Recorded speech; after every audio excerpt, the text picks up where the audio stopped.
Եթերում Սուրենքյունն է, որի նպատակը արդարության բացահայտումն է, որովհետև լավ է արդար գործի ծառա լինել, քան անարդարի տեր։ Ես Վայա Ղազարյանս և Սուրենքյան ստեղծագործական խումբը բարի ուշ երեկո ենք մաղթում ձեզ։ Ապրիլի 14-ին Համոս Սահյանի ծննդյան օրն էր։ Հիշեցի նրա հայտնի խոսքերից մեկը։ Ասում էր, թե կացինդ սրելուց առաջ մի պահ քեզ ծար զգա։ Մայրաքաղաքի մթնոլորտային ներկա իրավիճակի ավելի դիպուկ բնորոշում դժվար թե գտնենք։ Կարծում եմ կհամաձայնեք, որ դուրս գամ մաքուր օդ շնչեմ արտահայտությունը արդեն վաղուց ինքնաեգնանք է հիշեցնում։ Ու եթե մտածում եք, թե քթի միջնապատի հետ կապված խնդիրն է ձեր շնչարգելության պատճառը, ծանոթացեք Երևանի օդի աղտոտվածության վերաբերյալ Քեմբրիջի համալսարանի հետազոտության արդյունքներին։ Ըստ այդմ, արդեն ամռան է Երևանի բնակիչները լուրջ խնդիրների առաջ են կանգնելու։ Մասնավորապես հաճախակի անալու են թթվածնաքաղցի, արցունքահոսության, հազի նոպաների դեպքերը։ Ինչու՞։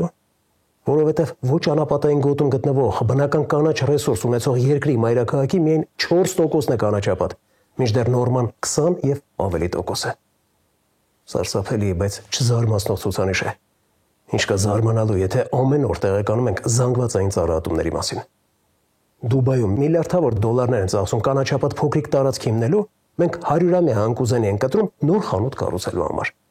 Սաուդյան Արաբիայում, որտեղ պլյուս 45 է, ֆանտաստիկ ջանքեր են գործադրում սինթետիկ լանդշաֆտային այգիներ կառուցելու համար, մենք բակի բարդիները կտրում ենք, որովհետև մեքենան չի տեղավորվում։ Նաև բարեխիղճ կառուցապատողի թեթև ձեռքով է քաղաքը վերածվել տարածքի, որտեղ չկան ապրելու, քայլելու, հանգստանալու և շնչելու տարրական պայմաններ։ Թեև կառուցապատողը մեղավոր չէ։ Երբ պետական կամ համայնքային հողատարածքները տրվում են կառուցապատման առանց կանաչապատման տարածքի պահանջի, երբ ծառայատումները դիտարկվում են որպես տեխնիկական մանրուք, տեղի ունենում հանրային շահի համակարգված թուլացում հանուն մասնավոր շահի, ինչի հետևանքով բնակելի միջավայրը դառնում է անհարմար, շնչարգել, հիվանդություններ խթանող, նվազում է անշարժ գույքի արժեքը, վերանում է քաղաքի ինքնությունը։ Այսինքն օդի աղտոտվածությունը քաղաքային մտածողության կաթվածի հետևանք է։ Էդուարդ Պողոսյանի տեսանյութը վերնագրել ենք աներևույթ, բայց քայքայիչ։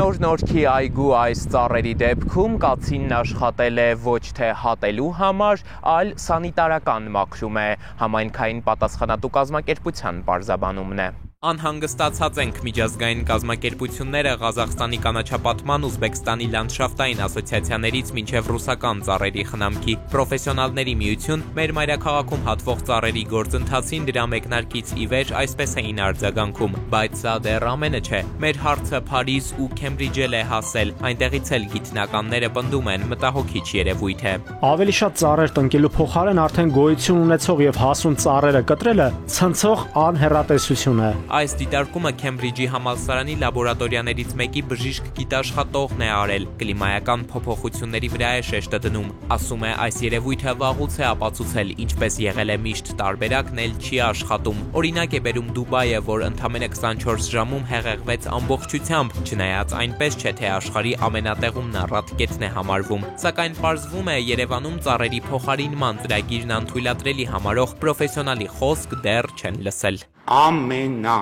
Առաջատար գիտնականները ինձ ասում են մի բան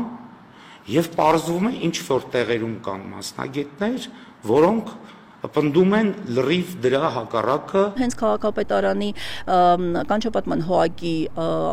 թղթակից անդամ գիտությունների ազգային ակադեմիայի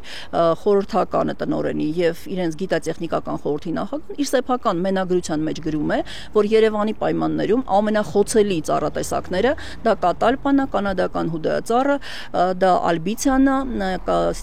ձիակասկը, այսինքն բոլոր այն ծառատեսակները, որոնք իրենք ընտրել են եւ տնկում են Երևան քաղաքում։ Մեր գիտնական ասել են, որ գիտեք, ամեն ծառ, որ տեսնում ենք, առողջ լինի, առողջ չլինի,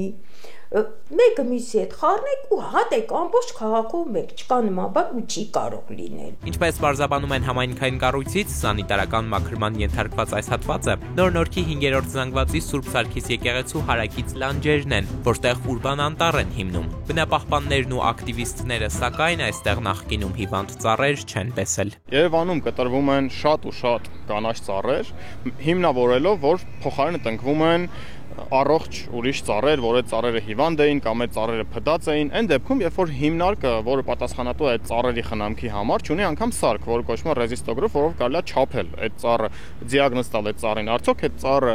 առողջ է, թե առողջ չի։ Մեր նկարահանումների ժամանակ Նորքում ուրբան անտառի հիմնման աշխատանքներն ընթացքի մեջ էին։ Զուրանկյունն ավելի վաղ դիմել էր նաև Երևանի քաղաքապետարան ծառահատումների հետ կապված մեկնաբանություն ստանալու համար, սակայն հրաժարվել էին։ Լսելով ծառերը հատելու հետ կապված ակտիվիստի դժգոհությունները մեզ մոտեցավ եւ Հոակի Պաշտոնյան ներկայացավ Գրիգորի Պապյանը, ով պատրաստակամություն հայտնեց մեկնաբանություն տալ։ Առողջ ծառ չի հատվել ստեղ։ Իսկ եթե ժամանակին կդրված ծառի ինչ-որ փոքր արմատը մաքրվել է, որ տարածք ազատվի, այդ ծառ չի։ Մենք թղթով կարային գրենք 150 ծառ ենք կտրում։ Ոչ մեկ մեզ չասեր, բախի եք կտրում։ Բուժում հնարավոր չէ։ Չէ, այդ ինչը որ կտրել ենք անհնարին էր բուժում անել։ Կողմերը բանավեճի բռնվեցին։ Հենց այն մի հատ ծառի բանը դե ցույց կտաս, կհրապարակես, այն մի հատ։ Նախորդ տարի մայրաքաղաքում նախատեսված էր, ինչպես պատասխանատու Հոակի ղեկավարն է նշել, կենսունակությունը կորցրած մինչև 1250 ծառ հեռացնել։ Ալեք Մանուկյան, Թումանյան, սրանք այն փողոցներն են, որտեղ ծառերի հատումը կամ թեկուզ փոխարինումը դժգոհությունների մեծ ալիք բարձրացրեց։ Իսկ ընդհանուր առմամբ ընդվզողները պնդում էին, որ այս մասշտաբի ծառեր նույնիսկ 90-ականներին չհատվեցին, երբ տներ ջերմացնելու խնդիր կար։ Աննախադեպ բարբարոսություն իրենց բնորոշումն է։ Օրինակ Ալեք Մանուկյանում թեղիներին փոխարինեցին ալբիցիաներն ու դեկորատիվ այլ ծառատեսակները, Թումանյանում ծաղկել սկսեցին հուդայածառերը։ Սակուրանները դրանք իրական մայրական սակուրանները չեն։ Ես արդեն ասի, որ սրանք ձևավորված արհեստական սաղարթներ են, պարտիզային ձևեր, փոքրիկ կոմպակտ սաղարթ ունեն եւ ոչ ստվերային ծածկ են ստեղծում, ոչ բարձրություն ունեն, որ ստվեր առաջացնեն եւ սաղարթի կոմպակտություն, լայնություն։ Ուսա ըստ մասնագետի ամենախնդրահարույցն է Երևանի փոշու խնդրին բոլորն են քաջատեղյակ։ Հարցնում է հիմա որ ծառերն են այն կլանելու, դեկորատիվ, թռչուններն էլ սրանց վրա չեն բնադրվի։ Վարդանյանն ասում է առջևում ամառ է, սարսափ են տեսնելու երևանցիներն ու մայրաքաղաքաբնակները։ Առաջիկա ամռանը լինելու շոկով պայմանավորված խնդիրներ։ Ամենապարզ օրինակը բերեմ, տրանսպորտ սպասող մեր քաղաքացիները։ Նրանք կանգնելու են 30 րոպե կիզիչ արևի տակ, արևահարվելու են, ամենակարճաժամկետ էֆեկտը, որովհետև ստվերացնող ոչինչ չկա, արտանետումները ավտոտրանսպորտի, որ հսկայական քանակով են, եւ նաեւ գիտեք, հիմա նաեւ այս անձրևները, որ գալիս են եւ մենք անմիջապես ունենում ենք այդպիսի հոսքեր քաղաքում, սա նաեւ պայմանավորված է այդ զանգվածային ծառահատումներով։ Քաղաքի նպատակը դա բարձրաբուն ծառը չի, քաղաքի նպատակը ֆունկցիոնալ սաղարթն է։ Ծառ չի տնկվել Երևանում, որը փորձաքննություն, փորձաշրջան չի անցել եւ նախկինում չի եղել։ Թթվածնաքաղց, արցունքահոսություն, հազինոպաներ, ինսուլտ, ինֆարկտի դեպքերի աճ, կանխատեսումներն այնուամենայնիվ մասնագետները, այդ թվում միջազգային, անփոփոխ են թողնում։ Սակայն ավագանու վերջին նիստերից մեկի ընթացքում քաղաքապետը հերթական անգամ շեշտեց, որ նախորդ տարիներին մայրաքաղաքային կանաչ գոտիները միայն ավելացել են։ Իդեպ, համեմատության համար խորհրդային տարիներին Վարդագույն Երևանի կանաչ ծածկույթը նորմայից էլի պակաս էր, բայց 17% էր կազմում։ Հիմա միայն մոտ 4-ն ունենք։ Երևանի քաղաքապետարանը միայն նախորդ տարի 12.8 հեկտար կանաչ տարածքներ է ստեղծել։ Տնկել է ծառեր համապատասխան ոռոգման համակարգերով։ 31,000 գծամետր ոռոգման համակարգեր է քաշել։ Միայն նախորդ տարի։ Այս ծառերի կպչողականությունը մոտավորապես 95% է։ Երբ որ մեզ ասում են մենք 30 հեկտար, 50 հեկտար, թեպետ 100 հեկտար անտառներ ենք տնկել, հարգելիներս դուք սպանում եք քաղաքում հասուն տղամարդկանց եւ մեզ ասում եք, որ մենք թողնում ենք ձեր քաղաքում դպրոցահասակ երեխաներին։ Այ հասուն տղամարդու պետության համար, տնտեսության համար նրա աշխատունակությունը եւ դպրոցահասակ առաջին դասարանի երեխայի։ Այ այս տարբերությունն Միջազգային փորձի մասին, որին հղում անելը բոլոր իրավիճակներում ակտուալ է։ Մեր տարբերակով այլ երկրներ առաջ գնացել են, ասում են, հիմա փորձում են դրա հետևանքներից ազատվել։ Ֆրանսիայի լանդշաֆտային ճարտարապետության ասոցիացիայի նախագահ եւ ՅՈՒՆԵՍԿՕ-ի գիտխորհրդի նախագահն է ձեզ ասում, որ դուք սխալ ճանապարհի վրա եք եւ դուք վնասում եք անմիջապես ձեր բնակչության առողջությանը։ Ի վերջո, հիմա ինչ անել ու ինչպես փորձագետների առաջնահերթությունները տարբեր են։ Նորագույն, նորարար, եվրոպական ստանդարտներով եւ այլն։ Այս օրենքները կան,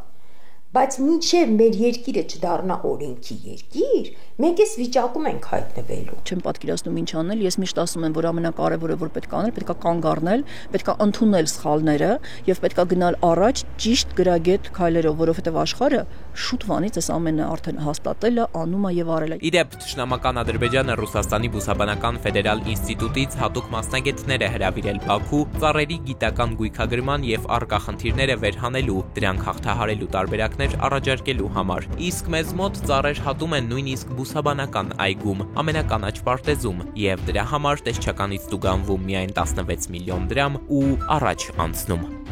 Էդուարդ Պողոսյան, Զոհրաբ Քարամյան, Վահան Գուլոյան, Սուրանգյուն։ Նորակառույց շենքում վաճառվում է 2 սենյականոց բնակարան, առկա է սեփակառության վկայական։ Եթե 15 տարի առաջ այս բովանդակությամբ հայտարարության հանդիպեինք, կզարմանայինք, բայց այսօր նորակառույցում բնակարանի սեփականության վկայական ունենալը իրոք հաջողություն է։ Նաև Միկոյան 64 հասցեի բնակիչների հետ կատարված այլ նորակառույցների ապագա բնակիչների մոտ հարց առաջացրել։ Կստանան արդյոք սեփականության բաղձալի վկայականը, թե այս կառուցապատողն էլ սնանկ կճանաչվի։ Այսօր եւս խոսելու ենք Միկոյան 64-ի շուրջ ստեղծված իրավիճակի մասին։ Փորձելու ենք հասկանալ, թե գլխավոր դատախազությունը կամ քննչական կոմիտեն ինչու չեն ուսումնասիրում կառուցապատողի գործունեությունը։ Չէ՞ որ բնակիչները հայտարարում են, թե սնանկության գործընթացը կեղծ է։ Կառուցապատողը այդ եղանակով փորձում է ազատվել պետության հանդեպ միլիարդների հասնող պարտավորություններից։ Ինչու չեն ուսումնասիրվում նաև այն պաշտոնյաների գործունեությունը, ում թեթև ձեռքով բնակիչների ընդհանուր բաժնային սեփականություն հանդիսացող բակային կանաչապատ տարածքի համար նախատեսված 4000 քառակուսի մետր հողատարածքը առանձնացվել եւ օտարվել է։ Ինչպես է ստացվում, որ կառուցապատողը շուրջ 3 տարի գույքարկ չի վճարել եւ պետությունը որևէ քայլ չի ձեռնարկել։ Բնակիչները հիմնավոր կասկածներ ունեն, որ կառուցապատողը բարձրաստիճան հովանավոր ունի։ Իդեպ նրանց տեղեկություններով սնանկ ճանաչված կառուցապատողի հետ փոխկապակցված այլ ընկերություններ Երևանում նոր շենքեր են կառուցում։ Ոստի հարց է առաջանում. ինչ երաշխիք, որ վաղը նույն սխեմայով այս ընկերությունները եւս սնանկ չեն ճանաչվի փակուղու առաջ կանգնեցնելով բնակիչներին։ Խնդիրը պետք է մտահոգի թե քաղաքային իշխանություններին, թե կառավարությանը։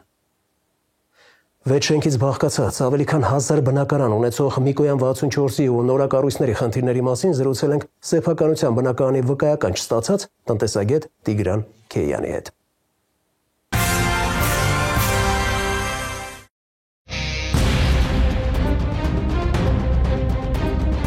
Մեր խնդիրները շատ վաղուց է գալիս։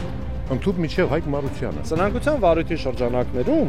տուժերի ստացումը գրեթե անհնարին է։ Մարդկանց զրկում եք իրենց նպատակներից, իրենց ունեցած հեռանկարներից գրիչի մի հարվածով։ Ակնհայտ է, որ առկա է կառուցապատողի մեղքը։ Սնանկության process-ը իրականացվել է միտումնավոր։ Դրանից հետո ինքը փորձում է անօրինական գործակներ կնքել։ 6 հատ կամաց, 10 հատ ուազիկ, նվիրատվություն է անում։ Ստացա որ այդ մարդիկ նորից պետքա վճարեն այդ բնակարանի համար։ Ոնց պատտում գալիս են, ով է պատասխանը տալու հասարակ ժողովուրդ։ Ընդհանրապես մենք ուզում ենք մեր բնակարանը։ Միկոյան 64-ի բնակիչներից ոմանք հայտարարում են, թե կառուցապատող ընկերության սնանկության գործընթացը կեղծ է։ Արդյոք հիմնավոր է այս հայտարարությունը։ Մենք չենք կարող այդ հայտարարությունները հիմնավորի գնահատենք հիմնավորը թե չէ, որտեվ այդ մասով համապատասխան կառույցներ կան, իրենք պետք է զբաղվեն եւ իրենք պետք է վերջնական գնահատականը տան, բայց մենք կարծում ենք, որ նմանատիպ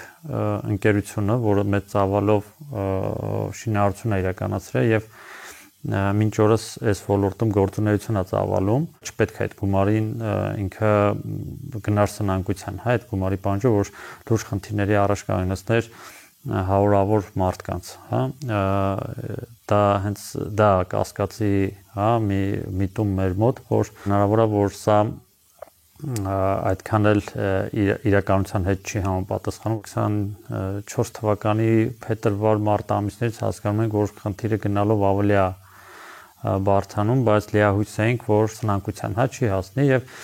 ավելի շատ սպասումներով, որովհետեւ շատերը հա սպասումներով, որովհետեւ այլ պահանջներ չներկայացնելով սպասում են, որ պետքա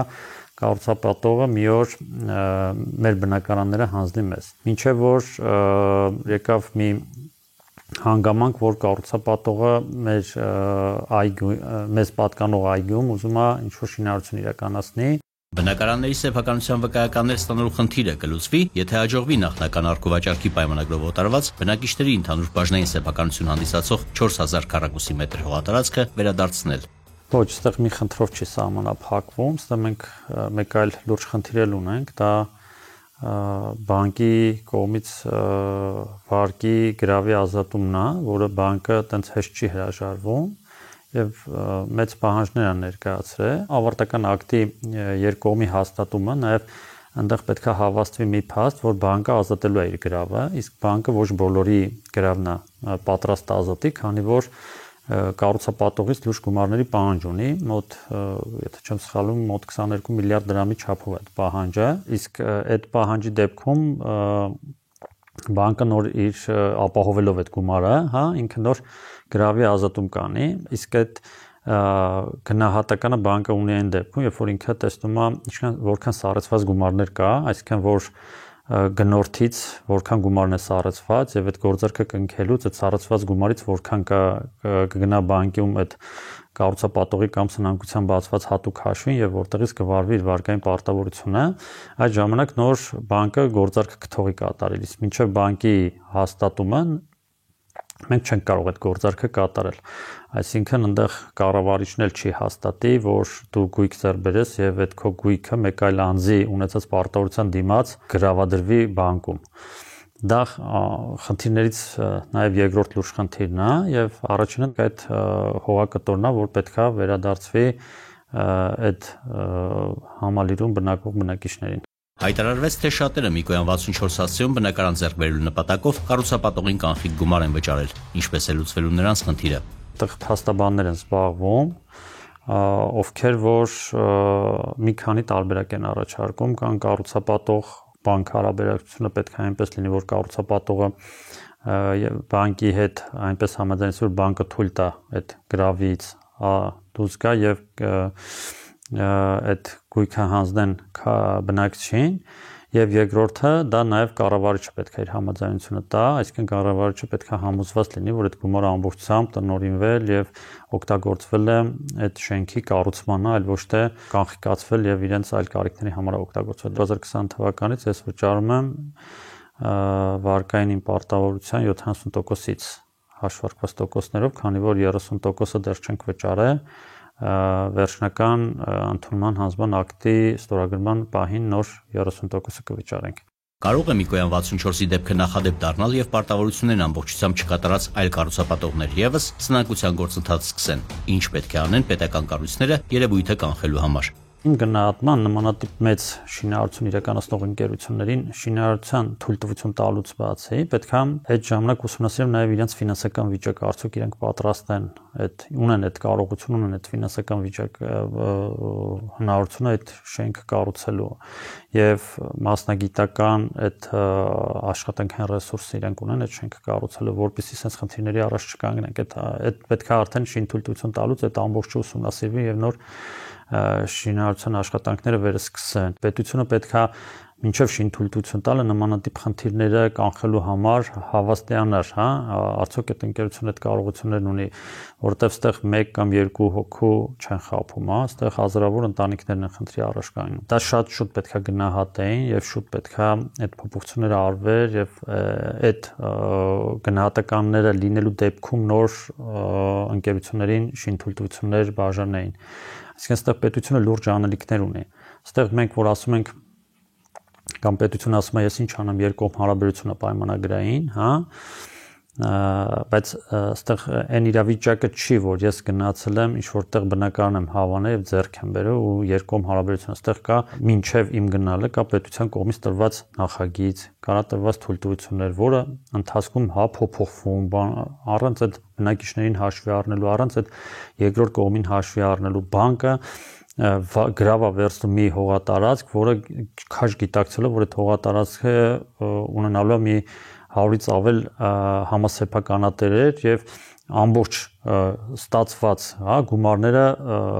շռայլում է այդ կառուցապատողին եւ հետո ասում է դուք այսքան վարկային պարտավորություն ունեք, պետք է հետ բերեք։ Մայրաքաղաքում տասնյակ բազմաբնակարան շենքեր են կառուցվում։ Արդյոք շինթույլտվություն տալուց առաջ ուսումնասիրվում է պահանջարկը, ենթակառուցվածքների հնարավորությունները եւ առհասարակ Երևանում շենքերի կառուցումը սահմանափակելու ժամանակը չէ։ Պահանջարկը չեմ կարծում, որ ուսումնասիրվում է, որովհետև այդ գնահատականը ոչ մեկ չի տալիս։ Իսկ ենթակառուցվածքների մասով արդեն լուրջ խնդիրներ կա, շատերին մերժում են օրինակ գազի, մատակարարման այդ խողովակները տրամադրելուց, գազի ինչ-որ ծավալի տրամադրելուց, շատ շենքեր կան արդեն գազաֆիկացված չեն եւ չեն կարող գազաֆիկացվել։ Իսկ մնացած մասերով մենք տեսնում ենք, որ նոր ենթակառուցվածքներ, այսինքն ջրու կոյուղիներ, ջրամատակարարման ցանցեր, էլեկտրաէներգիայի նոր ցանցեր են կառուցվում։ Ես չեմ կարող ասել, այդ հնարավորությունը մենք ունենք, մենք կարող ենք այդ ապագայում սպասարկել, բայց գիտեմ, որ արդեն Դավթաշեն համայնքում տարիներ առաջ թե ջրանջատումներ չէր լինում, հիմա ավելի հաճախակի են դրանք լինում, այսինքն մենք ունենք այդ խնդիրը եւ գնալով այդ խնդիրը ավելի կշատանա, եթե այս կառուցապատումը գնալով սենց ընդլայնվի։ Նոր կառուցվող շենքերում բնակարան գնողները պաշտպանված են շահագործման ժամկետի ուշացման, շենքն անավարտ թողնելու դեպքում քաղաքացու վնասը փոխհատուցելու գործում մեխանիզմներ կան։ Այս ակցիաներին մասնակցելով իմ շատ ընկերներն են արդեն ինձ դիմել եւ միայն Դավթաշենում 3-ից ավել շենքեր գիտեմ, որ այս խնդիրն ունեն, շահագործման թույլտվություններ չունեն, ավարտական ակտեր չունեն, բայց այդ մարդիկ մեզանից 2 տարի առաջ են արդեն բնակվում են այդ հասցեներում, բայց չունեն այդ թույլտվությունները ու այդ թույլտվություն չտալը մի շարք հանգամանքների հետ է կապված։ Օրինակ մենք հասկանում ենք, որ մեր շենքն էլ գնալով այդ թույլտվությունը ստանալու խնդիրը ավելի մեծ է, որովհետև բակը բարեկարգված չի, շենքերի նկուղային հարկերը վերանորոգված չեն, ընդհանուր օգտագործման համար շքամուտքերը վերանորոգված չեն, ավարտված չեն, այնինչ արդեն շահագործման հանձնելու ժամկետը լրացել է։ Մենք ունենք նաև դատական միջնորդության բավարարված դատանի կողմից, որով նախատեսվել է կառուցապատողին թույլատրել իր բնականոն գործունեությունը իրականացնի, այն է այդ բնակիչների հետ կնքի ընդունման հանձնման ակտեր եւ բնակարանները հանձնի բնակիչներին։ Այսինքն միայն այդ գործառույթով է հիմա կառուցապատողը սնանկության կառավարչի վերահսկողության ներքո իրականացնում։ Իսկ մնացած գործարքները ասում է մենք չենք կարող իրականացնել, քանի որ սնանկության կառավարչը պետք է արդեն այդ գործարքներով զբաղվի։ Դատելով խմբագրություն ստացված զանգերից կարելի է եզրակացնել, որ խեղված ճակատագրեր էջի նախորդ տեսանյութի հերոսի Ուշիի գյուղում բնակվող Արամի պատմությունը հոգեկան տվայտանքների մեջ է գցել մեր հեռուստադիտողներից շատերին։ Զանգահարողներից ոմանք բացականչում էին ինչպես կարող է պատահել, ոմանք էլ արտասվում էին փաստից, թե դաժան ինչ անակնկալ կարող է մատուցել կյանքը։ Զարմանում էին, թե ինչպես կարող է 10 եւ 4 տարեկան երեխաների մայրը նրանց թողնել եւ հեռանալ, չանհանգստանալով, թե որտեղ են ապրում, սոված են թե ոչ, ստանում են համապատասխան ուսում։ Մինչդեռ, ինչպես տեղեկացաք, երեխաները հոր հետ ապրում են կենցաղային տարական պայմաններից զուրկ տնակում, շատ հաճախ քաղցած օրեր են անցկացնում, ուսում էլ չեն ստանում։ Դժվար է ասել, թե ինչպես է մայրը հաց ուտում, երբ չունի վստահություն, որ իր ծնած երեխաների փորը կուշտ է, բայց կարող եմ ասել, որ նրա նախկին ամուսնու երեխաների ծանր առօրյայի մասին տեսանյութը շարժել է օտար մարդկանց գութը։ Ուրախալի է, որ ընտանիքի հայրը Արամը ստացած օգնությունը չի դիտարկում միայն որպես նյութական օգուտ, այլ համարում է փոսից դուրս գալու միջոց։ Եվ հաշվի առնելով փաստը, որ Արամը պատասխանատու եւ աշխատասեր տղամարդ է, կարող ենք վստահ ասել, որ այս ընտանիքի ձայնը դեռ լսելու ենք մեր ամփոփիչ թողարկումներում։ Ու պարզ ճակատով հայտարարելու ենք, որ մեր գործընկերների տրամադրած մեծ ու փոքր օգնությունը փրկության բարձիկ են դարձել Արամյանների ընտանիքի համար։ Ներկայացնում եմ Սվետլանա Ավդիշյանի «Հույսը լույսը» տեսանյութը։ 46-ամյա Արամի կյանքի առաքելությունը սկսվում ու ավարտվում է իր 2 որդիներով, որոնց միայնակ է մեծացնում։ Երեխաների մայրը լքել է նրանց ու նոր ընտանիք կազմել։ Կնոջ հեռանալուց հետո տղաների խնամքը Արամի ուսերին է։ Զուգահեռաբար նաև աշխատում է, բայց երկար ժամանակով տնից բացակայել չի կարողանում։ Երեխաները դեռ փոքր են, հոգսերն էլ շատ։ Իսկ տնակը, որում այս պահին բնակվում են, գրեթե դատարկ է զուրկ կենցաղային ամենատարական իրերից։ Այստեղ ընդամենը 1 տեղանոց մահճակալ կա, որի վրա 3-ով են քնում։ Ստանակինը բան ոչ մի բան չկա։ Այսինքն տելևիզորա, սեղանը, աթոռա, ոչ մի բան չկա, սերվանձագարձերով, ոչ մի բան։ Մեր բարերարները Արամյանների պատմությունից շատ ազդված ու տպավորված շտապեցին օգնության ձեռք մեկնել։ Առաջինը փոխանցեցինք մեր գործընկեր Arix Group-ի պատրաստած անակնկալը։ Մահճակալ նվիրեցին ընտանիքին, որ տեղափոխվելուն պես կարողանան խաղաղ քուն ունենալ։ Ներկապային տեսնելով ունեք մահճակալի կարիք, որոշեցին ձեզ նվիրել մահճակալ։ Հուսով եմ, որ ապագայում էլ ավելի լավ հնարավորություններ ունենանք, մենք այդ ինչով կարողանանք ելի ձեր կողքին կանգնենք։ Դոնիկում չունի այդ հնարավորությունը, որ մի կոյկա էր, որ դրա վրա 3 հոգով են քնում, իսկ իմի ազատ կարան արդեն երեխեքս ես ազատ կարանան քնենք։ Մեր մյուս գործընկեր բազմոց գրուպն էլ ապահովեց հյուրասենյակային փափուկ ու հարմարավետ կահույքը։ Եվրոպական ստանդարտներին համապատասխանող գեղեցիկ ու հարմարավետ այս բազմոցը Արամին շատ ուրախացրեց։ Աչքերի տեսածին չէր հավատում։ Ոգևորված ու երջանիկ օգնում էր մեր նկարահանող խմբին տեղավորել իրերը։ Ամենաշատ ուրախացել եմ այս բազմոցից, սեղանաթոռից, կոյկից, որ երեխեքս ազատ կարան հանգիստ նստեն, կարան քնեն, թեկուզ մեկը բազմոցին, երկուսս կոյկի վրա։ Դռներ ու պատուհաններ արտադրող Էկոկոմֆորտ ընկերությունն էլ, որ մշտապես կարիքավոր ընտանիքների եւ մեր հաղորդաշարի կողքին է, տեղեկանալով փոքրիկ Ալեքսի երազանքի մասին, ոչ միայն խորհրդանշական անակնկալ մատուցեց նրան, այլև ֆինանսապես աջակցեց ընտանիքին։ Ալեքս ջան, ես գիտեմ, որ դու ուզում ես զինվոր դառնալ, եւ դրա համար անակնկալ ունենք։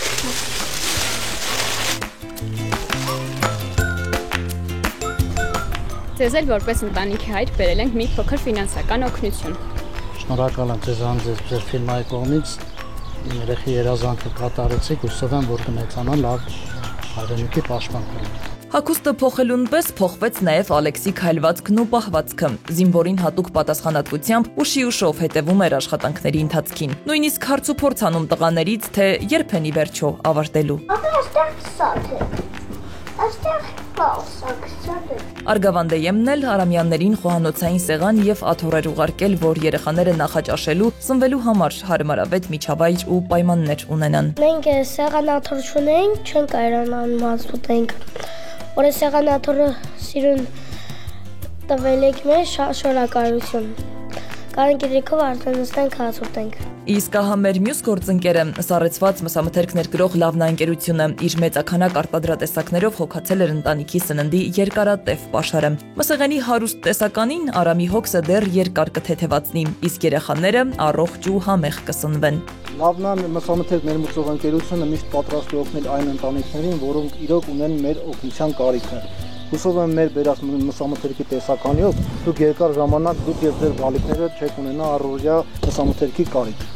Շնորհակալ եմ ձեզանից եւ ձեր ֆիրմայի կողմից, շատ πολύ շնորհակալ եմ, որ այստեղ պահեն իմ երեխեքի եւ ընտանիքի կողքին։ Միշտ պատրաստ եմ օգնություն, շնորհակալություն։ Բայց սա դեռ ամենը չէր, բնականաբար այսքանով սահմանափակվել չենք կարող։ Քանի որ Արամն է երեխաների միակ խնամակալը, նրանց կերակրողը, ուստի որոշեցինք ընտանիքին խոհանոցային տեխնիկա, ճարպաջեռոց նվիրել։ Այս հարցում էլ օգնության հասավ մեր գործընկեր Էջմիածնի PC Electronics խանութների ցանցը։ Այսուհետև տղամարդը կարող է իր զավակների համար արագ եւ համեղ պատրաստել։ Բան ախտոքսանց, հետո էսենց համով բաներ ձեզ կսարքեն։ Ապրեն մեր բարերարները, որ այստեղ պահեն իմ բալեքի եւ իմ կողքին անել, շատ գոհ շնորհակալ եմ։ Արդեն հոգսս թեթևանում է, եթե պատրաստ եմ, անգամից կարամ արդեն դրանա ամենից սարքան պատրաստ երեխեքսն անել, չգնամ։ Գազ այս այն այդ դրանով ավելի արագ կրն երեխեքս ուտելիքը։ Հայր ու որդի նաև սմարթֆոններ ստացան Mobile Center խանութի տնօրինության կողմից։ Թե հայրիկի եւ թե երեխաների համար սա սպասված նվեր էր։ Գորն արդեն որոշել է, թե ինչ նպատակով կօգտագործի հեռախոսը։ Շնորհակալ եմ Mobile Center-ից, որ մեկնեցին ցերպերին երեխես ունեցավ այդ անհրաժեշտ հեռախոսը։ Եթե մայրենից բան չհասկանամ, կարամ YouTube-ով գտնեմ։ Սովորես։ Նա Իջևանի գինու կոնյակի գործարանն էլ ընտանիքի համեղ սննդի պաշարներ լրացրել, ուղարկել էին բարձրորակ ու բնական պահածոներ, մուրաբաներ, տարատեսակ կոմպոտներ եւ հյութեր։ Առողջ ծննդի հարցն էլ հոգացել էր Արզնի հոլդինգի ղեկավարությունը, որն իր թարմ ու բարձրորակ արտադրանքից զատ ընտանիքին աջակցել էր նաեւ ֆինանսապես։ Արամյանների երկարատև սննդի պաշարն էլ հոգացել էր Sunfood ընկերությունը իր առաքած օգտակար ու համեղ արտադրանքով։ Երկար ժամանակ սննդի քաղցրեղենիքի բանի փող չեմ տալի յուղի։ Երեխաների սիրելի Big Life ապրանքանիշի մրգային տարբեր համերի բարձրորակ ու առողջարար դիետիկ յոգուրտները նույնպես տարել էին ընտանիքին։ Չենք մոռացել նաև մանուկներին ժպիտ եւ երջանկություն պարգևող քաղցրավենիքի մասին։ Այստեղ էլ մեզ օգնության հասավ Տավուշ Sweet ընկերությունը։ Անուշեղենի մյուս պաշարն էլ լրացրեց Ռուսկի Բիսկվիտ ընկերությունը, որը ահռելի քանակությամբ քաղցրավենիք էր ուղարկել ընտանիքին։ Դե պատկերացնում են այս թեթևի մեջ կարող առնել, էլի դե չէ պատկերացնում, որ այսքան եղած կկար։ Էկոֆորում ընկերությունն էլ իր որակյալ ու զանազան տեսականուց, մաքրող միջոցներից ու տնտեսական ապրանքներից զատ ընտանիքին նաև ֆինանսապես էր աջակցել։ Մեդինը 1-1 օնլայն դեղատան տնօրինությունն էլ հարամյաններին անհրաժեշտ դեղորայք եւ հիգիենայի պարագաներ էր ուղարկել։ Ինտելեկտի եւ հաճելի ժամանցի մեկ տեղումն էլ ապահովել էր Edit Print ընկերությունը փոքրիկներին ուղարկած տարատեսակ գրքերով ու տետրերով։ Գրքերով կարդալու եմ, որ լավ գիտելիք ստանամ, մեծանամ բժիշկ դառնամ։ Ուզում եմ լավ մարդ լինել, լավ աշխատանք ունենալ, լավ ապագա ունենալ երեխան, որին նման սենց դառներ չընկնել։ Ընտանիքը դրամական օգնություն ստացավ ֆրանսաբնակ Արսենից, Բելգիայում ապրող Արայիկից, Դավիթից, Սյոմից, Անտոշկա մանկապարտեզից, ցանցերի աշխարհընկերությունից եւ Երևան City սուպերմարկետների ցանցից։ Երեխեքս ամենն է օքսա, ամեն ինչը թեթևացավ։ Չէ, ճիշտ ասած չէի պատկերացնում, որ այս կարգի պետք է լիներ։ Շատ գոհ շնորհակալ եմ սաղից։ Ամեն բան ապահով տեղ հասցրինք բեռնափոխադրում իրականացնող Լեգարա ընկերության շնորհիվ։ Այս կարևոր գործում իրենց ուրույն ներդրումն ունեն մեր բոլոր բարերարներն ու գործընկերները։ Մեր թողարկումից ժամեր անց էլ Արամին տարբեր անհատներ զանգահարել ու իրենց աջակցությունն են հայտնել։ Մի մասը գումարով եւ հագուստով են օգնել ընտանիքին, ոմանք էլ անհատույց բնակարան են առաջարկել։ Փորձեցինք անել հնարավորն ու անհնարը, որ Արամը իրեն մենակ չզգա այս մեծ ու բարդ աշխարհում, ինչն էլ հնարավոր դարձավ մեր գործընկերների մարդասիրության շնորհիվ։ Սա ոչ միայն նյութական, այլև հոգևոր աջակցություն էր մարդկանց շնորհիվ, ովքեր իրենց ամբողջ սրտով ու հոգով ապրումակցեցին ու հաղորդակից դարձան արամյանների ցավին։ Սվետլանա Ավդիշյան, Վահան Գուլոյան, Սուրենկյուն։ Թողարկման երկրորդ հատվածում կներկայացնենք մշակության բարձրացման համար կարևոր է նաև հաճելի երաժշտությունը։ Ռիսկի գնաց ու որոշեց, պետք է խելացի անասնագոմ կառուցել։ Շահութաբեր չլիներ, ինքը մի քանի տարի դրանով չէր զբաղվի։ 50-60 գլուխ կենթանի պահի, որպեսզի այս 20 գլխի եկամուտը ունենա։ Էկոնոմիկայի նախարարությունից պատասխանի է սպասում։ Կաջակցեն, կսուբսիդավորեն։ Իրանք էլ իրանց մարդուն ուղարկեն նայեն, տեսնեն։ Կառավարությունում սակայն կարծես թե ծրագրի ընթացքից դժգոհ են։ Արդյունավետության հետ կապված լրջագույն խնդիրներ են առաջանում։ Չեն կարողացել ապահովել անասնաշենքի նպատակային օգտագործումը։ Կրկնակի վատ հետևանքները թողնում։ Կառավարության վերջին նիստերից մեկում հայտարարվեց, թե 2019-ից Հայաստանում ներդրված խելացի հանասնաշենքերի կառուցման պետական ծրագիրը չի աշխատում, եւ որ ի սկզբանե այս մասին պատկերացումը այլ է եղել։ Բայց չի եղել անդրադարձ, թե այս ծրագրի ապահովման ուղղությամբ նախապատրաստական ինչ աշխատանքներ են տարվել, կամ առասարակ տարվել են, թե ոչ։ Նկատի ունեմ, արդյոք գյուղացիների ու ֆերմերների համար վերապատրաստման դասընթացներ են անցկացվել։ Կան հետազոտություններ, թե հատկապես որ տեղանքներում եւ կլիմայական գոտիներում են առավել արդյունավետ աշխատում խելացի գոմերը։ Այսինքն միջոցառումների փաթեթ, որոնց օգնությամբ խելացի գոմեր հիմնելու եւ արդյունավետ շահագործելու հարցում խնդիրները նվազագույնի կհասցվեին։ Փաստորեն դատելով արդյունքներից ոչինչ էլ չի արվել։ Փոխարենը ելի ժողովրդի հաստային քննադատություններ, թե բա չեն ուզում աշխատել, ուզում են միշտ ամեն ինչ պատրաստի ստանան եւ այլն եւ այլն։ Իսկ ով է մեղավոր։ Ելի գենետիկան։ Իսկ դուք ինչ եք անում, որպեսզի ձևավորված այս կարծրատիպը կոտրեք։ Բացի երկար ու անիմաստ խտրական ճառերից ոչինչ։ Մինչդեռ հայտնի ճշմարտությունը մարդկանց մեջ հեղինակություն ձեռք բերելու լավագույն միջոցը նրանց օգտակար լինելն է։ Իսկ ինչ եք կարծում, ստացվում է ձեզ մոտ։ Եվ առասարակ, գյուղատնտեսության նախարարության լուծարումից հետո այս ոլորտում տեղի ունեցող իրադարձությունները կարծես լուրջ չընկալվեն։ Ասենք, երբ վերացնում է գյուղատնտեսության նախարարությունը եւ նրա հսկայական գործառույթները հանձնում էկոնոմիկայի նախարարության ինչ-որ բաժնին, ինչ էիք ակնկալում։ Իհարկե հեշտ է մեղադրել ժողովրդին, բայց ի վերջո պետք է առերեսվել իրականության հետ։ Ու որքան արագ, այնքան կշահի պետությունը։ Այս ոլորտը ոչ միայն պարենային, այլև ազգային անվտանգություն ապահովող ոլորտ է։ Նկատի ունեմ հանգամանքը, որ որքան շատ մարդ ներգրավի գյուղատնտեսական ոլորտում, այնքան կավելանա երկրի սահմաններին ապրողների թիվը։ Մարդիկ, ովքեր մինչև վերջ կպահեն իրենց օջախների, հետևաբար երկրի անվտանգությունը։ Ոստի նման ծրագրերի դադարեցման վերաբերյալ հայտարարությունները ուղղակի սպառնալիք են երկրի անվտանգությանը։ Նարի Մուրադյանն է ուսումնասիրել գյուղատնտեսական ոլորտում առկա մարտահրավերները եւ այժմ կներկայացնի իրարից անտեղյակ տեսանյութը։ Մասիսի շրջանի Զորակ համայնքի ամենահաջողակ ֆերմերներից մեկն է Արտյոմը եւ ընդհանրապես առաջիններից մեկն էր Արարատի մարզում, որ ռիսկի գնաց ու որոշեց պետք է խելացի անասնագոմ կառուցել, համայնքում զարգ տալ անասնաբուծությունը։ Մի քանի տարի առաջ կառուցեց երկրորդ մոդելի անասնագոմ, պետությունից աջակցություն ստացավ, Հայաստան ներկրեց սիմենտալ տեսակի անասուններ, տեխնիկա ու հաջողության ետևից շղթայական շարունակվեց։ Գործընթացը սկսել ենք 2020 թվականին, կառուցել ենք 1 տարվա ժամանակահատվածում,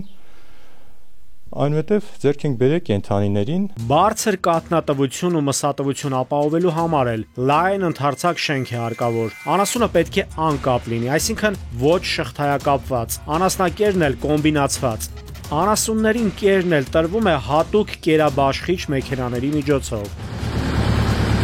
Աղում ենք, աղալ ենք տալիս, այդ ամենը ու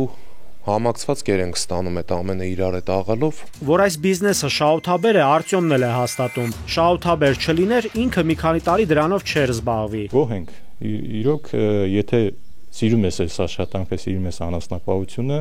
նախընտրելի է այս տարբերակով։ Երբ որ ես համեմատում եմ այս 20 գլուխը, իր տված եկամուտը, իր տված կաթը, ավանդական ձևով եթե պահե, ես առնվազն պետք է մի 50-60 գլուխ կենդանի պահե, որպեսզի այս 20 գլխի եկամուտը ունենայի։ Արտյոմը հիմա սեփական կաթի վերամշակման արտադրամասն է նախատեսում կառուցել։ Ավելին մտադրություն ունի ավելի ընդլայնել բիզնեսն իր տարածքով, անասնագլխաքանակով։ Հոգատար վերաբերմունք անասունների նկատմամբ, ժամանակին կերակրել եւ ամենակարևորը սթրեսի չենթարկել անասուններին, այլապես դա կազդի եւ կաթնատվության եւ մսատվության վրա։ Խելացի անասնագոմում անասունների կաթնատվության եւ մսատվության բարձրացման համար կարևոր է նաեւ հաճելի երաժշտությունը։ Դրան նպաստում է նաեւ գոմում տեղադրված մերձման տեխնիկան։ Արտյոմն իր ֆերմայում ավելի շատ կաթ ու միս է ստանում, քան մի քանի 100 մետր այն կողմ գտնվող ավանդական անասնապահությամբ զբաղվող հարևանը։ Իրենց կաթը տանում են 150-ից 200 դրամ, Դեր ավելի թանկ է։ Մերը վերցնում են 200-ից 300 դրամ։ Ինչու՞ է տարբերվում։ Տարբերվում է երևի կաթի որակից, կաթի մաքրությունից, կաթի սառնարանային պայմաններից։ Ճիշտ պահվածքի կերառացիոնի խնդիր կա, որ պետք է անհրաժեշտ նվազագույն կերաքանակը ապահովես, որպեսզի կարողանաս լավ արդյունք ապահովես։ Երբ որ ասում են մեկ կովի կաթնատվությունը լակտացիայի շրջանում կազմում է օրական 25-ից 30 լիտր, եթե նորմալ խնանք պահվածք չեղավ, դա չի ապահովելու։ Մի քանի խնդիրներ կան լուծելու, որպեսզի ավելի կատարյալ լինի խելացի անասնագոմը եւ շահութաբերությունն էլ ավելանա։ Արտյոմին հարկավոր է, որ հաջորդ ծրագրերի իրականացման համար նաեւ նախատեսվի գոմաղբի մաքրման, դրա հեռացման համակարգի տեղադրումը։ Կուզենայի անասնա, օրինակ մեր ֆերմերների հետ կապվեն դասընթացներ կատարեն, օրինակ արհեստական սերմնավորման համար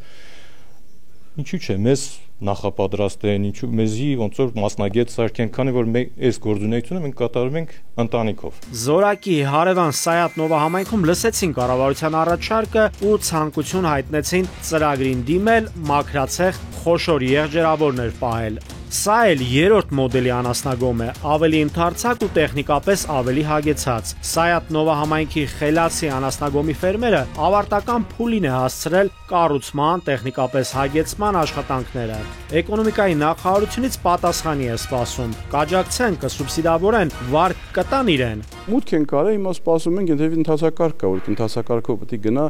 ինչքան կտևի չգիտեմ։ Իրանք էլ իրանց մարդուն պետք է ուղարկեն, նայեն, տեսնեն, լրիվ իրանց ամեն ինչին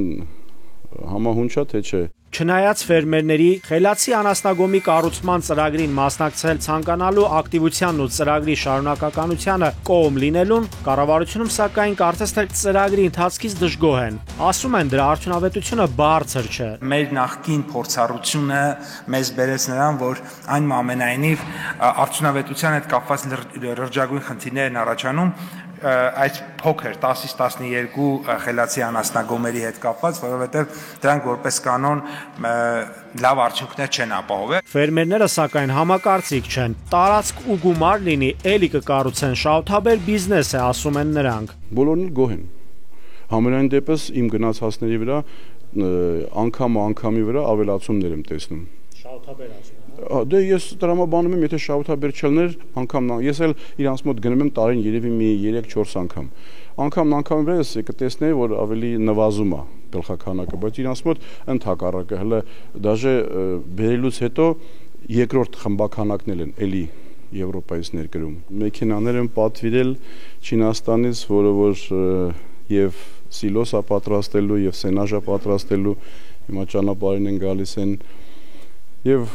սառնարաններ կաթի համար ճիշտ եւ արդյունավետ կառավարում եւ ամենամյա մոնիտորինգ է անհրաժեշտ հասկանալու համար ընդհանրապես գյուղատնտեսական ծրագրերն արդյունավետ են թե ոչ։ Նույնը նաեւ խելացի անասնագոմերի դեպքում։ Զարգացած երկրներ կան, որտեղ խելացի անասնագոմերի մաս են կազմում նաեւ ռոբոտները։ Դրանք են կերակրում անասուններին եւ կատարում մնացած աշխատանքները։ Վերջին 4 տարիների ընթացքում կառուցվել եւ տեխնոլոգիապես ապահովել է 58 խելացի անասնաշենք։ Ծրագրի շրջանակներում պետական աջակցության ընդհանուր գումարը կազմել է 925 միլիոն դրամ։ Միաժամանակ ծրագրի շրջանակներում իրականացված մոնիթորինգների արդյունքում արձանագրվել են դեպքեր, երբ շահառուները խելացի անասնաշենքի կառուցումից եւ տեխնոլոգիական ապահովումից հետո չեն կարողացել ապահովել անասնաշենքի նպատակային օգտագործումը։ Ցանկացած ծրագիր, որը չի կազմակերպում ճիշտ ձևով հակառակ էֆեկտն է տալիս, կրկնակի վատ հետևանքներ է թողնում։ Ծրագրի հիմնական նպատակը պետք է հանդիսանար, ասենք, անասնագլխաքանակի ավելացումը, կաթի մթերատվության բարձրացումը, մսի եւ այլն, եւ ինքնաժեկի իջեցումը։ Տավարաբուծության զարգացման ծրագրի շրջանակներում վերջին 4-ից 5 տարիներին հանրապետությունն են ներկրվել Հոլշտին, Շվից, Սիմենթալ, Մոնբելյարդ եւ Ջերսեի ցեղերի տոհմային երինջներ։ Դրանց սերունդներից տարեկան ստացվում է ավելի քան 2400 գլուխ բարձրարժեք սերունդ, որը թեև սահմանափակ, այնուամենայնիվ հարուստ գենոֆոնդ է հանդիսանում հանրապետությունում բուծվող տավարի տոհմային եւ մթերատու հատկանիշների կատարելագործման համար։ Հիմա բերվեց, բայց խնամքի եւ անասնապահության խնդիրները մեծ են։ Առաջիկա 4 տարիների ընթացքում Հայաստանում տավարաբուծության զարգացման ծրագրի շահառուները կստանան փոխհատուցում 25 գլուխ եւ ավելի տոհմային խոշոր եղջերավոր կենդանիների համար փաստացի վճարված գումարի 40%-ը, իսկ մինչեւ 24 գլուխ խոշոր եղջերավոր կենդանիների համար 30%-ը, բայց ոչ ավելի քան 1 միլիոն դրամ յուրաքանչյուր կենդանու հաշվով։ Նաիրի Մուրադյան, Զորաբ Քարամյան, Սուրանկյուն։ Կհանդիպենք քիչ անց։ Իսկ կարող է դեղ պետք չէր, այլ թթու վարունգի ջուր, որպեսի վարորդը խմելուց հետո ուշքի գար։ Այ անուղեղներ, քանի անգամ պիտի ասենք, որ ճանապարհները մի փակեք, այդ վիրավորներին դեպքի վայրից դուրս բերել է պետք։ Հեսա փրփուրի հետքերը վկայում են, որ հրշեջները ամեն կերպ փորձել են հանգցնել Hyundai-ում ծակած հրդեհը, այս փաստորեն զուտ։ 10-ից ավելի պարկուշներ, 4 գնդակ, առնանման հետքեր, այսինքն կրակողը հստակ նպատակ է ունեցել սպանել թիրախին։ Դե ոնց էր էլի պարկուշ գտան։ Ուզում եմ այս երազի վարորդի ինքնավստահությունից մարդն ինչքան պիտի արխային լինի, որ ես կալիմական առանց վախենալու վարի։ Սովետական դարն ապրած։ Տեսակ չէ, այնքան անջատված է, որ գնացել է Պարեկի մեքենայի դուռը ուզում է բացի ու նստի։ Երևի մտածում էր, որ այն դրախտի դարպասներն են։ Էլի։ Ուրախալի է, որ վերջին 2 շաբաթում ճանապարհատրանսպորտային պատահարների եւ արտակարգ դեպքերի դաժան վիճակագրությունը նահանջի միտում ունի նաեւ մեր զգուշացում խնդրանքների արդյունքում։ Այդ անդերց անելիքները շատ են, ուստի լիակատար լավատեսության հիմքեր չկան։ Չկան, քանի որ նույն հորդորներին ոչ բոլորն են ականջալուր լինում, ու Մայրաքաղաքի Նալբանդյան փողոցում կատարված հենց դրա վկայությունն է։ Անցած թողարկմանն ենք խոսել խմած ղեկին նստելու վտանգների մասին։ Ողբերգական ելքով դեպքեր ենք ներկայացրել, հորդորելով եւ խնդրելով վարորդներին ալկոհոլի ազդեցության տակ մեքենա չվարել։ Քիչ անց կտեսնեք վնասվածքներ ստացած ձեռնաշղթաներով մի տղամարդու կադրեր եւ անմիջապես կհասկանաք, որ վերջինը գտնվում է ալկոհոլի ազդեցության տակ։ Չի կարողանում 2 խոսք իրար կապել եւ այդ վիճակում նստել է մեքենայի ղեկին։ Թե ինչ ավարտ են ունենում նման պատահարները, ապրիլի 13-ի թողարկմանը ծանոթացաք։ Իսկ այս դեպքում Hyundai եւ Opel-ի բախման հետևանքով մահացավ 25-ամյա երիտասարդ։ Ենթադրենք վարորդը պատժվեց օրենքի ողջացությամբ։ Սակայն արդյոք դա կսփոփի մահացածի հարազատներին։ Երկի ոչ։ Եվս մեկ անգամ կոչ ենք անում չփորձել բախտը ու մի կողմ թողնել կեղծ պատրանքը, թե փորձանքը ձեզ շրջանցելու է։ Քանիցս ասել ենք, որ մինչև քաղաքացին չհասկանա հասարակական եւ սոցիալական իր պատասխանատվությունն ու կարեւորությունը, շարունակելու է կտրված մնալ հասարակությունից ձեռք բերելով վատ համբավ։ Ավասիկ Իրանի քաղաքացու հետ Մաշտոցի պողոտայում կատարվածը։ Ազանգի հետքերով հասնելով դեպքի վայր, իրավապահները Մակարով տեսակի ատրճանակի 10-ից ավելի պարկուճ են հայտնաբերել, ինչը նշանակում է, որ կրակողը թիրախին սպանելու լուրջ մտադրություն է ունեցել։ Ի սկզբանե ասեմ, որ չի հասել նպատակին։ Ճակատային մասում հրազենային վնասված ստացած Իրանի քաղաքացին ողջ է մնացել շնորհիվ բժիշկների անձնուրաց աշխատանքի։ Նախաքննությունը կպարզի մանրամասները, բայց տեղի ունեցածը այլ կերպ, քան ամենաթողություն չեսանվանի։ Քաղաքի կենտրոնում տասնյակ շենքերի հարևանությամբ շատերի առողջության համար վտանգավոր եղանակով փորձում են հաշիվներ պարզել։ Հասարակական եւ սոցիալական պատասխանատվության տարրական բացակայություն։ Անցած օրերի քրեական քրոնիկոնը արտակարգ պատառներն ու ավտովթարները Գագիկ Շամշյանի կոկորտ ենք պատրում ականջ չկա տեսանյութում։ Այ ժողովուրդ ջան, արդեն ձայնալար էլ չմնաց, գոռում ենք, լսող չկա։ Ախր այդ ալկոհոլի մեջ ինչ եք գտնում, որ հերիք չի անմոռաց կոնծում եք, նաև ղեկին եք նստում։ Ուղղվալն անցած տեսանյութում խոսեցինք դրա կործանարար հետևանքների մասին, բայց փաստորեն ձայն բարբարո հանապատի։ Այս տեսանյութի վերջին ողբերգական դեպքի հիմքում էլի ալկոհոլն է, բայց մինչ այդ մասին կխոսենք, անդրադառնանք happy end-ով դեպքերին։ Գիտեք, լուրջ կասկած ունեմ, որ այն, ինչ հիմա տեսնում եք, էլի ալկոհոլի պատճառով է տեղի ունեցել, եւ դա հուշում են դեպքի ժամն ու ինքնավթարը։ Մարմնական չէ։ Չկա, ոչ մի բան չկա։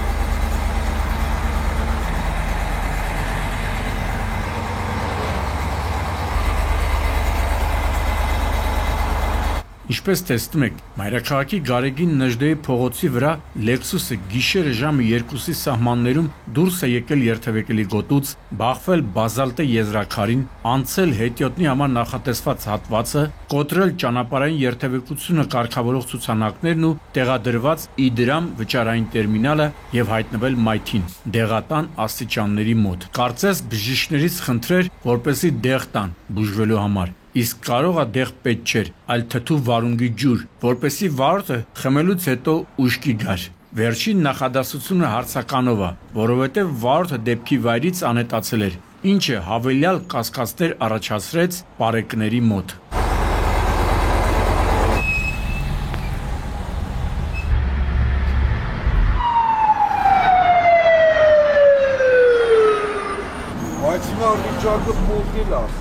Մինչ դեպքի վայր արագ հասած Իդրամի աշխատակիցները փորձում էին հասկանալ, թե արդյոք ապարատը նորոգման ենթակա է եւ արդյոք գումարներ չեն կորել, ես փորձում էի տեղեկանալ վարորդի ինքնության մասին ու նաեւ թե ինչու է ճողոպրել դեպքի վայրից։ Մոտ 2 ժամ պարեկներն ու Շենգավիթի ոստիկանները ճշտում էին, արդյոք վթարի հետևանքով հիվանդանոց տեղափոխված քաղաքացի կամ քաղաքացիներ կան, քանի որ վարորդը դեպքի վայրում չէր։ Համենայն դեպս նկարահանումների պահին նման ինֆո չստացան։ Միայն պարզեցին, որ մեքենան հաշվառված է Երևանի 54-ամյա բնակչուհի Աննա Հայրապետյանի անվամբ։ Մի խոսքով չեմ պնդի, բայց նաև չեմ հերքի, որ վարորդը գտնվել է ալկոհոլի ազդեցության տակ ու դրա համար է լքել դեպքի վայրը։ Եթե սա պարզենք, վթարի պատճառն էլ կհասկանանք։ Սա ոնց է։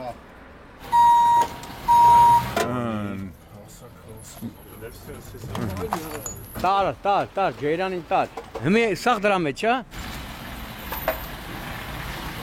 Երբ ասացին, թե Շամշան արագ հասի Զովունի Եվար ճանապարհին գտնվող Քարվանա սննդի օբյեկտի մոտ, քանի որ երկու մեքենաների մասնակցությամբ խոշոր վթար է տեղի ունեցել, մտածեցի, թե էլի վարորդներից մեկը խմել է ու գնացել է արկածների հետևից, թե ինչպես ասում են, աչքը տեսածից է վախենում, բայց դե դժվար թե այդ կարգի իրենց կորցրած լինեն, որ օրը ցերեկով կոնցեն։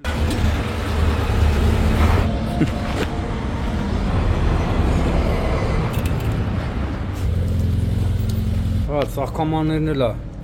Ծաղկամանը որն է, ինչ կար 100 մետր շարավղով տունը շինվածները վնասել էին։ Իսկ ինչի մասին է դա խոսում։ Այո, մեծ արագությունների։ Առանց մեծ արագության դժվար թե մեքենաները այսօրն ընկնեն։ Ոչ դրսից էին մի բան, ոչ ներսից։ Եթե երկու բառով նկարագրենք, կստացվի, որ բախման հետևանքով այս ամենագնաց Նիսանը դուրս է եկել երթևեկելի գոտուց, բախվել նշված սննդի կետին պատկանող ծաղկամաններին, կոտրել մի քանիսը, իսկ Մազդայի անվահեծանը կոտրվել, շպրտվել ու վնասել է սննդի օբյեկտի դիմաց կայանված Ֆորդը։ Անվատողը փոխվեց, շպրտվեց տեղ էլի։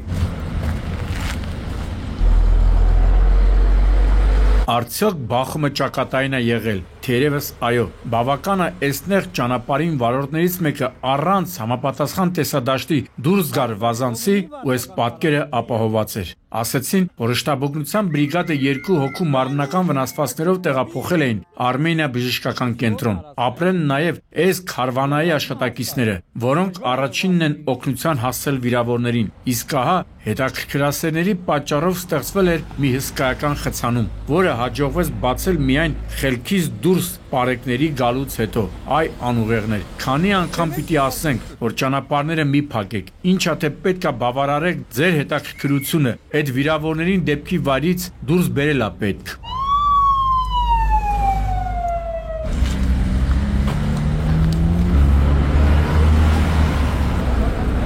Բալաստերի խցանումը նայեք, ոչ սկիզբ ունի, ոչ վերջ։ Մայրաքաղաքի Դավիթ Բեկ փողոցում ենք, որտեղ օրը ցերեկով իրար էին բախվել Կիան, Մերսեդեսն ու Հյունդայը։ Ինչի հետևանքով Հյունդայը կողաշրջվել եւ բռնկվել է։ Հիմա պատկերացնում եք, չէ՞, թե ինչ առատ մատերիալ է մեր հետաքրքրասեր վարորդների համար, թե ոնց են մի կերպ համբերել, որ գա իրիկունը ու իրենք բեսեդկեքում պատմեն, թե ինչի ականատեսն են եղել։ Մինչդեռ քիչ առաջ ասեցի, որ նման դեպքերում փակված ճանապարհները բավականին մեծ վտանգներ են ստեղծում ու վիրավորների կյանքը կարող է հնարավոր չլինի փրկել։ Չով դույա։ Սկորին եկավ գնաց, տարավ են մի տղոք։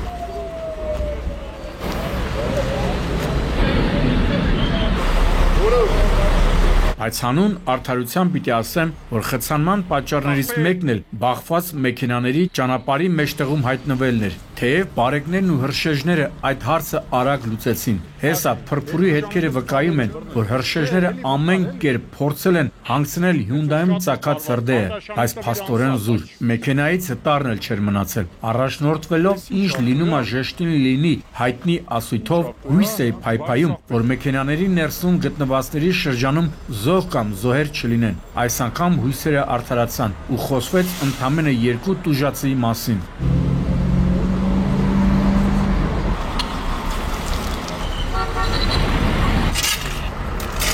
Ասացին, որ բռնկված եւ կողաշրջված Հյունդայի մեջ բացի վարորդից նաեւ ուղևոր է եղել։ Հիմա կարծնեք, իսկ ինչպես են նրանք դուրս եկել վառվող մեքենայի միջից։ Նույն հարցը ես տվեցի հավաքվածներին ու պատասխանը շատ գոհացրեց եւ հուսադրեց, թե բա վթարից հետո կողաշրջված ու հրդեհված Հյունդայի վարորդը հասցրել է դուրս գալ, իսկ ուղևորին կյանքը վտանգելով դուրս է բերել վթարի մասնակից Կիայի վարորդը։ Այ մարդ, լավ ես էլի քեզ զգում, երբ սենց բաներ ես լսում։ Նշանակում է, որ դեռ ամեն ինչ վերջացած չի, որ մարդկությունը դեռ չի վերացել։ Ինչևէ, թե ինչն է եղել շղթայական վթարի պատճառը դժվար ասել։ Չեմ բացառի արագության գործոնը, որովհետև Դավիթ Բեկի պողոտան բավականին արագընթաց է համարվում, եթե իհարկե խցանում չկա։ Պարզեք, պարոնայք իրավապահներ։ Ինձ մի հատ սրտի դեղ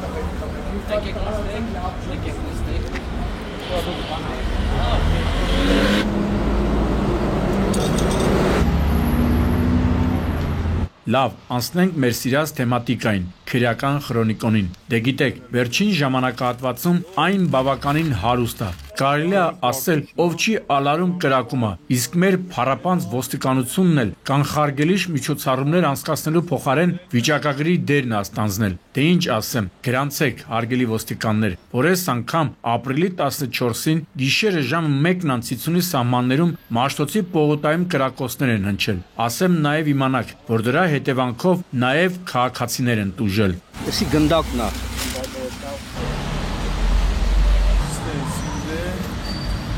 Դե ոնց որ էլի պարկուճ գտան։ Նշեք տղեկ, ես են համարականեք նշեք։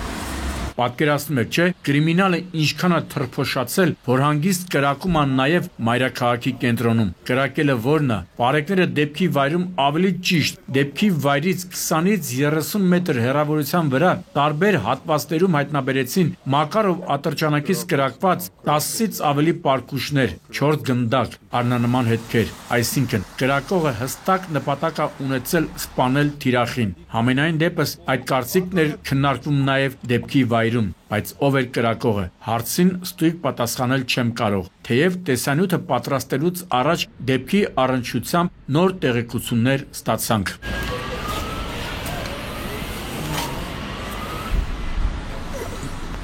Այսինքն այս ավտոն էլ գտակ էլի։ Այո։ Եվ ուրեմն պարզվում է, որ կատիլակի մեջ Իրանի քաղաքացի է գտնվել, որին բժիշկները առաջին օգնություն ցուցաբերելուց հետո տեղափոխել են Հերացու անվան թիվ 1 համալսարանական հիվանդանոց։ 22-ամյա Մայքլ Փուլադին հրազենային վիրավորում էր ունեցել ճակատի հատվածում ու եղել է անգիտակից վիճակում։ Իրավապանները պարզել են, որ կրակոցներով ավարտված ծեսկրտուքի մասնակից է եղել նաև 28-ամյա Գոր Մարտիրոսյանը, որը նույնպես մարմնական վնասվածքներ է ստացել ու բացատրական աշխատանքներից հետո ներկայացել է ոստիկանություն։ Մի խոսքով, ժողովուրդ ջան, մեր երկրում կրակոցները անպակաս են դարձել։ Այն բաշիբոզուկները թող այդքան չկոտորվեն մեր վրա կրակելով։ Հենա, ինչպես տեսնում եք, դրա կարիքը չկա։ Պահ,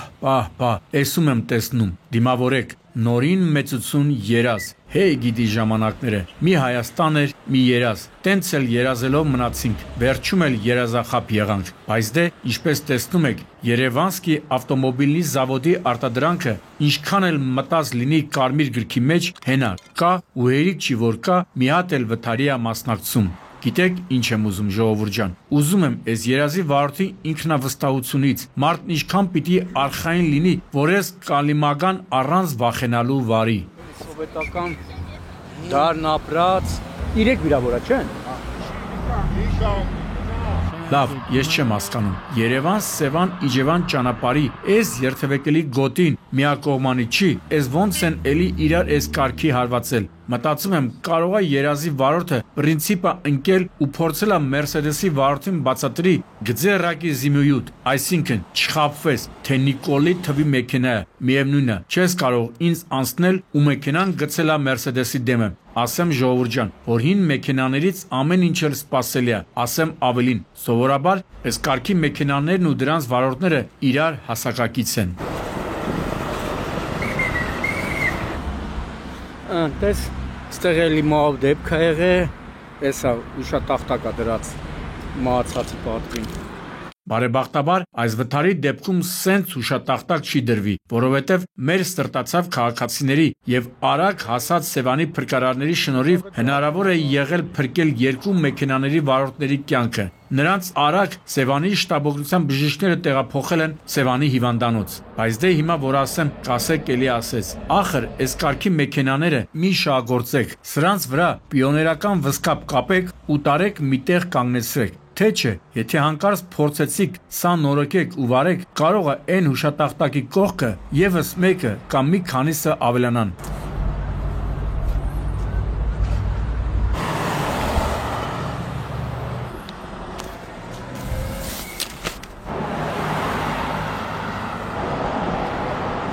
Ու կրկին վերադառնանք մայրաքաղաք ու կրկին գիշերվա կես։ Նալբանդյան 130 հասեի հարևանության բնակվողները նոր են աշկեր կպցնելուց եղել, մեկ էլ ներքին գործերի նախարարության դիմացից մեքենաների Hyundai եւ Opel-ի բախման ուժգին ձայն են լսել։ Չգիտեմ ինչ են մտածել, բայց ես երևի թե կրկնվեմ, որ երբ ստանում եմ գիշերվա միլիոնին վթարի մասին ազանք, առաջինը ինչ մտքովս անցնում է, որ վարորդներից մեկը հաստատ հարբած է եղել։ Հիմա ես չեմ, դուք եք։ Մեզ խելոքին նայեք, ինչ կասեք։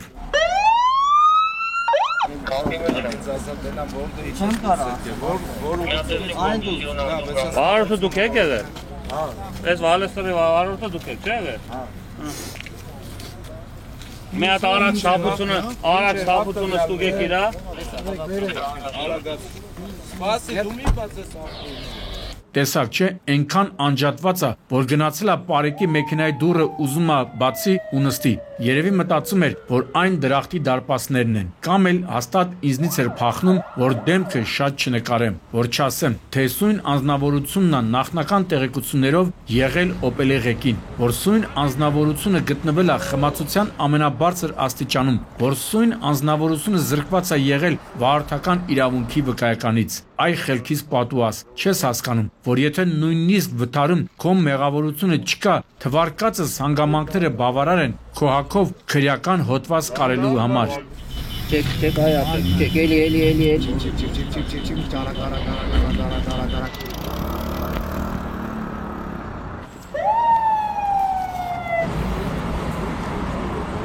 Այս սրանց պատճառով է, որ շարունակ ողբերգություններ են արձանագրվում։ Այս անգամ վթարի հետևանքով մահացավ 25-ամյա Պետրոսը։ Եվս մի երիտասարդի կյանք անփառունակ ավարտ ունեցավ։ Ինչա թե որոշները չեն կարողանում զսպել իրենց, լակում են ու նստում ղեկին։ Մինչև կհասնեի դեպքի վայր 40-ամյա Ռոմանին ու 22-ամյա Աշոտին արդեն տեղափոխել էին հիվանդանոց։ Լավ, ես չեմ հասկանում։ Էլ ինչ պիտի լինի, որ թարգեք խմած ավտոմեքենա վարելը։ Հիմա մի երիտասարդի գլուխ կերակ, վաղն էլ ձերը կուտեք։ Չնայած երևի միայն այդ դեպքում էլ խմած չեն քշի։ Շատ ափսոս երիտասարդի համար։